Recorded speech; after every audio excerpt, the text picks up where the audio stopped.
Hello everyone, welcome to the channel Statistica hub. तो हमने इस तक के वीडियो जो है मतलब पीछे के 2-3 लेक्चर्स में हमने काफ़ी चीज़ें पढ़ी प्रोबेबिलिटी के बारे में। लाइक प्रोबेबिलिटी क्या होता है, रैंडम एक्सपेरिमेंट क्या होता है, conditional probability, total probability theorem, ये सब चीज़ें हमने पढ़ी है। अब इस वाले वीडियो में कि मेजर टॉपिक को कवर करेंगे जो प्रोबेबिलिटी पढ़ते टाइम तुम्हें पढ़ना ही पड़ेगा और काफ़ी इंपॉर्टेंट टॉपिक है। तो टॉपिक का नाम आज की वीडियो में हमारे पास रहेगा बेस थ्योरम। ठीक है, तो ये तो हो गया टॉपिक। अब सभी ने पढ़ा होगा, सभी ने 12th लेवल पे इसको पढ़ा भी होगा। ठीक है, तो अभी इसका इंपॉर्टेंस क्या है या फिर हमें क्यों पढ़ना है भाई। अगर मैं इस टॉपिक को छोड़ भी देता हूँ तो लॉस क्या होगा। तो थिंग इज, अगर तुम कोई भी पेपर देते हो, जैसे आईआईटी का पेपर अगर हमने अपीयर किया या आईएसआई का किया, ठीक है, एंट्रेंस मेजरली अगर हमारे पास ये दो पेपर है तो इनमें पक्का बेस थ्योरम से क्वेश्चन पक्का आएगा। नियरली 2-3 नंबर का तो आता ही है। ठीक है, अगर हम आईआईटी को उठाते हैं तो 2 नंबर का तो फिक्स है कि आएगा ही बेस थ्योरम से। ठीक है, उसके बाद अगर तुम डी यू, BHU इनको देखते हो तो इनमें भी काफी इंपॉर्टेंट है। अलोंग विद दैट, अगर तुम ISS की प्रिपेयर करते हो, ठीक है, इन स्टैटिस्टिकल सर्विसेज, तो उसके लिए भी बेस थ्योरम काफी इंपॉर्टेंट है। ठीक है, सो मेजरली अगर हम प्रोबेबिलिटी की बात करते हैं तो बेस थ्योरम काफी इंपॉर्टेंट है। अब थिंग इज, ये इतना इंपॉर्टेंट है क्यों, तो इसके ऊपर बात करते हैं थोड़ी सी कि हाँ भाई ये इंपॉर्टेंट हुआ क्यों। कि कोई भी है, मान लो पेपर अगर मैं सेट करता हूँ तो मैं इस वाले टॉपिक से क्वेश्चन क्यों दूंगा, what is the requirement. So about that thing we can talk about, like we have studied like probability में क्या क्या पढ़ा हमने। हमने पढ़ा कि प्रोबेबिलिटी होता क्या है, सबसे बेसिक प्रॉपर्टी हमने पढ़ी कि हाँ भाई सबसे सिंपल फॉर्म में था m/n। ठीक है, उसके बारे में बात की। उसके बाद हमने अगर कंडीशनल प्रोबेबिलिटी पढ़ी कि probability of a given b, हमने इसके ऊपर बात की। ठीक है, तो यही बात है कि हमने पीछे जितने भी टॉपिक्स कवर किए थे, समहाउ उन सब के कॉम्बिनेशन से जो चीज़ हमारे पास बन रही होती है वो है हमारे पास बेस थ्योरम। ठीक है, तो ये काफ़ी इंपॉर्टेंट है। अब बेस थ्योरम को अगर हम बिल्कुल सिंपल फॉर्म में देखें तो इसका मीनिंग क्या होता है। ठीक है, तो मैंने लिखा बेस थ्योरम। ठीक है, तो इसका अगर मैं सिंपल फॉर्म में लिखना चाहूँ तो इसका मीनिंग होता है reverse probability.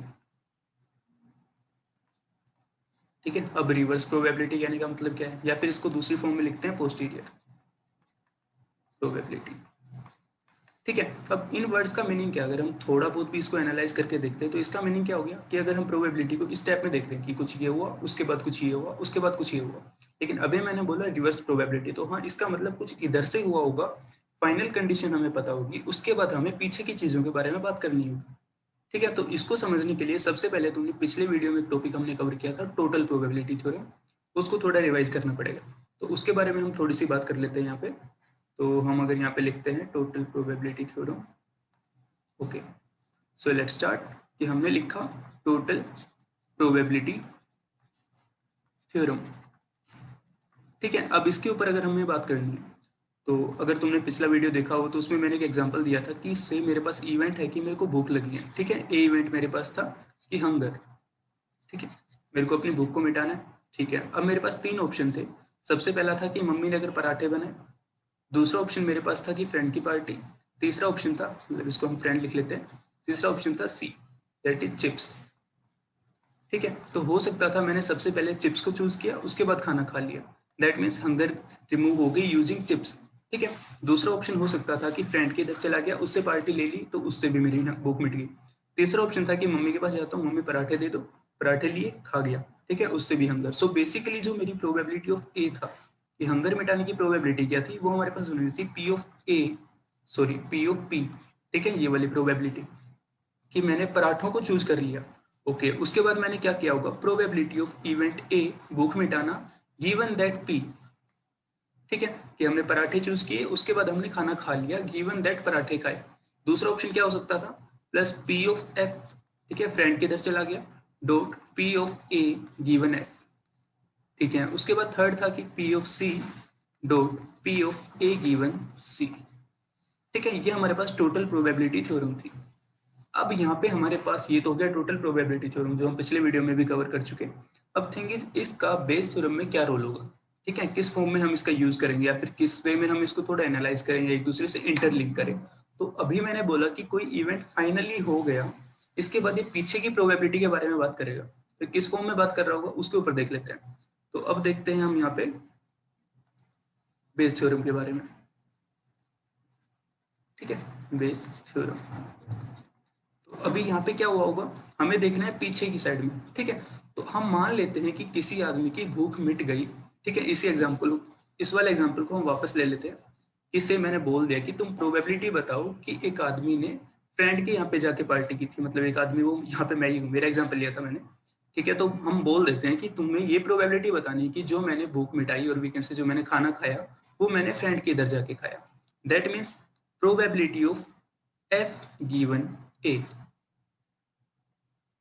So this is Bayes theorem वाली प्रोबेबिलिटी कि यहाँ पे हमें कौन सी प्रोबेबिलिटी निकालनी होती है कि कोई फाइनल इवेंट हमारे पास हो चुका होता है, उसके बाद बताओ कि ये इस वे में हुआ होगा, ठीक है। 3 मेथड थे, ए होने के 3 मेथड थे, कोई भी एक ले सकता था। लाइक फर्स्ट मेथड ये हो गया, सेकेंड मेथड कुछ ये हो गया, ठीक है, थर्ड मेथड कुछ ये हो गया। तो इसने बोला कि बेस थ्योरम में हम क्या करते हैं कि हमारे पास फाइनली इवेंट ये हो गई, तुम्हें बताना है कि जो इवेंट हुआ वो पाथ 1 के अबाउट हुआ, या फिर पाथ 2 के अबाउट हुआ, या फिर पाथ 3 के अबाउट हुआ। तो यहाँ पे मैं पाथ 2 के अबाउट ले रहा हूँ कि हमें प्रोबेबिलिटी बतानी है कि मैंने फ्रेंड को चूज किया, गिवन दैट मैंने भूख मिटा ली, दैट मीन्स मैंने खाना खा लिया।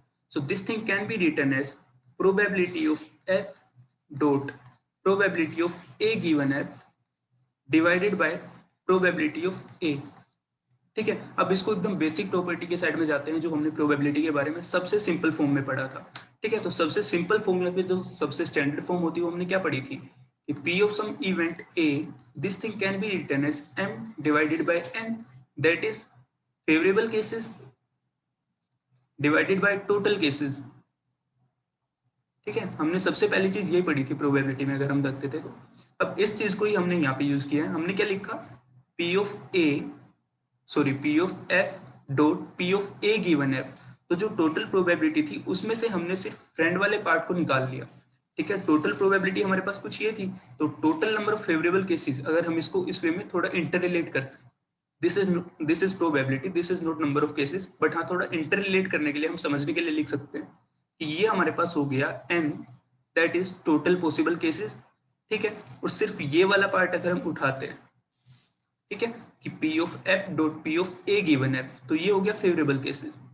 ठीक है, क्योंकि इवेंट हमें ये वाली ही निकालनी है कि फ्रेंड के होते हुए भूख निकली थी। ठीक है, तो अगर हम इस पॉइंट को देखते हैं, so this is Bayes theorem.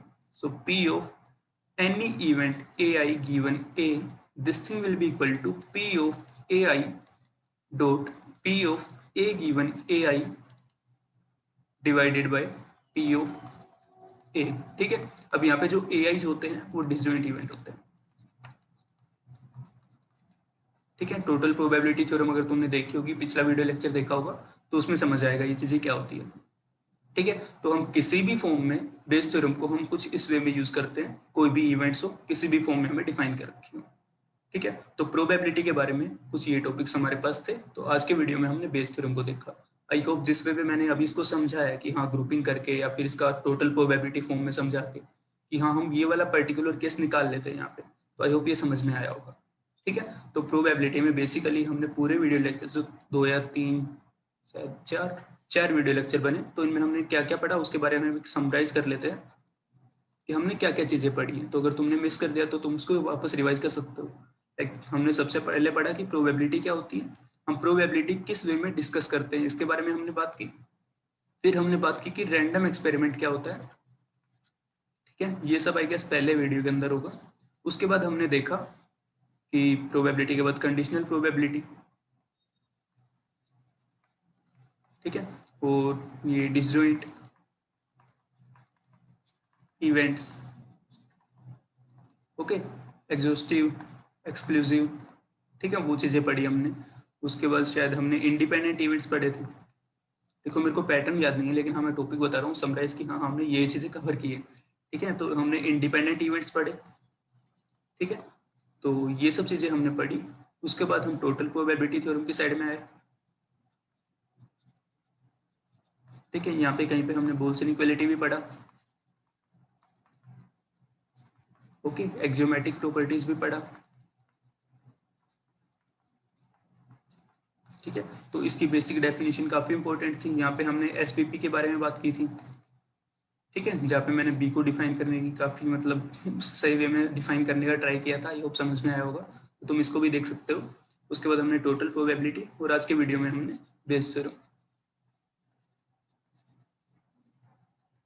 तो हमारे पास बेसिकली प्रोबेबिलिटी में कुछ यही चीज़ें होती हैं। अगर तुम किसी भी एंट्रेंस के लिए बैठते हो या फिर तुम्हें बेसिक अंडरस्टैंडिंग भी लेनी है कि हाँ भाई प्रोबेबिलिटी के बारे में थोड़ा बहुत पढ़ना है। लाइक कोई भी बंदा हो सकता है, लाइक मैं कोई हूँ CS का बंदा, मेरे को प्रोबेबिलिटी रिवाइज करना है तो भी मैं ये चीज़ें कवर कर सकता हूँ इन वीडियो लेक्चर से। यहाँ पे बहुत ही सिंपल वे में मैंने समझाने का ट्राई किया है, आई होप समझ में आया होगा।